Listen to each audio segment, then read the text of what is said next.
Sir बताइए। संविहित कल्याण मोर्चा संगठन का मैं राष्ट्रीय अध्यक्ष। मैं एक दिव्यांगों के लिए एक अत्याचार और पीड़िता और मानसिक, आर्थिक और भौतिक पीड़ित हैं ये लोग।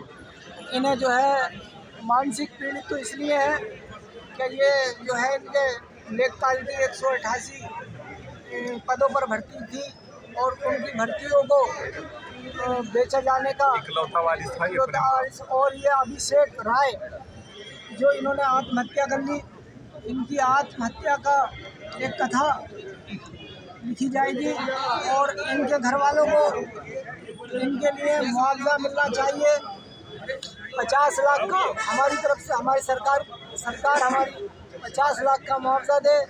आत्महत्या करी है तो सरकारी कर्मचारी सिस्टम की खराब होने की वजह से ये आत्महत्या की है। अगर सिस्टम यहाँ भारत सरकार का और राज्य सरकार का सही होता तो कभी भी ये अभिषेक राय कभी हत्या नहीं करते और ये हत्या करने के इसका जो क्रोध में आकर उन्होंने अपनी आत्महत्या और मौत को गले लगाया, लेकिन उनकी मौत नहीं हुई, उनकी शहादत हुई है और उन्हें जो है 50 लाख का मुआवजा सरकार को देना चाहिए उनके घर वालों को। और मेरी ये मांग है शासन प्रशासन से कि एक आदमी अगर कोई मंत्री या विधायक मरता है तो तमाम पेंशन और तमाम वो होती है, लेकिन एक विद्यार्थी इस तरीके से मजबूर है मरने के लिए जो क्या उसका नंबर भी पास हो गया और उसे नौकरी पे नहीं भेजा गया, तो ये सिस्टम की कमी है, सिस्टम खराब है। इस सिस्टम को सुधारना चाहिए सरकार को इस पर बहुत गहने विचार करने चाहिए।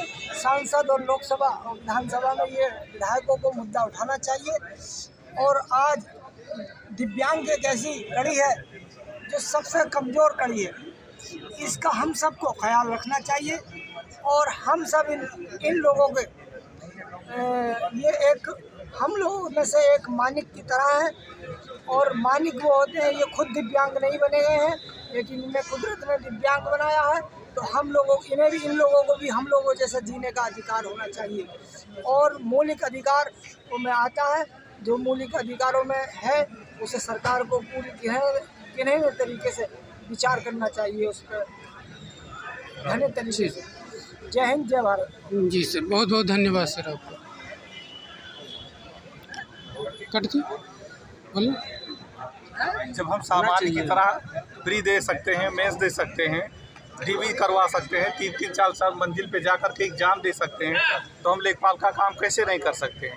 ये अधिकारी बंद कमरे में बैठ कर के हम लोगों को जियो में कैसे बाहर कर दिए?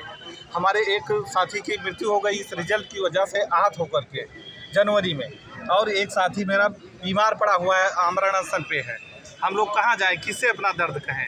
इसको सरकार को सुनना चाहिए, यहाँ के राजस्व परिषद के अधिकारियों को सुनना चाहिए और हम लोग आमरण अनशन पे ही रहेंगे जब तक हमारी बात कोई नहीं सुनता है। हम लोग यही राजस्व परिषद में ही बैठेंगे और आमरण अनशन करेंगे। धन्यवाद। जी जी, बहुत बहुत धन्यवाद।